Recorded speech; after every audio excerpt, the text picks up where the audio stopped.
So yan mga boss amo, another high deal tayo. 5-5. Another day, another deal na naman. Ang seller natin si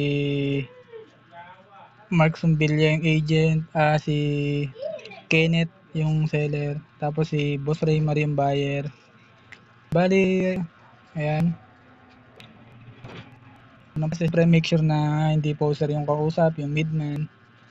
Tapos, sisend lang sa akin ng buyer yung payment. 10% yung midman fee. Bali 5-5 yung deal. 550 midman fee, may tip ako na 50, so 600. Ayan, sa mga gustong pa midman, ayun, chat nyo lang ako mga boss amo. Maraming salamat.